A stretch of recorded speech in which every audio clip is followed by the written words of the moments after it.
அமேசானில் அமேசிங்காக அந்த கேஜெட் தான் போட்டிருக்காங்க. என்ன கேஜெட்னா ஸ்டாச்சுலாம் பார்க்க போகிறோம். இப்போ பார்க்க போகிறது நீங்கள் உங்கள் ஹோட்டலில் வச்சுக்கலாம், இல்லை உங்கள் ரூம்லையோ, இல்லை நீங்கள் இப்போ எதுவும் கம்பெனி வச்சிங்கன்னா அதில் கூட இந்த பொம்மையை வாங்கி வச்சுக்கலாம். நீங்கள் பார்க்கறதுக்கு யூனிக்காக இருக்குது. இல்லை பல கலர்கள் இருக்குது, வெல்கம்னு இருக்குது. இதே நீங்கள் உங்கள் சாமி மால்லையோ இல்லை ஹால்லையோ இல்லை டைனிங் டேபிளோ வச்சுக்கலாம். இந்த எதுவும் நீங்கள் எப்படின்னா உங்கள் ஷோகேஸ்லையோ இல்லை சாமி ரூமில் வச்சுக்கலாம். இதில் எதுவும் நீங்கள் டாய்ஸோ இல்லை எதுவும் கார்டை வச்சு அதில் ஆட்டுற மட்டும் வச்சுக்கலாம். இதில் நீங்கள் வச்சுக்கலாம். உங்களுக்கு எப்படின்னா சின்னதாக எதுவும் கார்டன் வச்சுலாம் வச்சு அதில் ஆட்டிக்கலாம். இந்த ஸ்டாச்சு நல்லா இருக்குது, பார்க்கறதுக்கு அதுவுமே சூப்பராக இருக்குது. இந்த ஸ்டாச்சு ஆல்ரெடியே இருக்குது.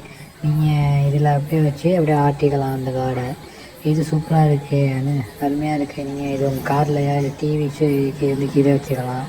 இது பீஸ்ஃபுல்லாக இருக்குது பார்க்குறதுக்கு. இந்த இதுவும் அழகாக யூனிக்காக இருக்குது. எல்லாம் கீழே லிங்க் கொடுத்துருக்கேன், கிளிக் பண்ணி வாங்கிக்கோங்க. தேங்க்யூ.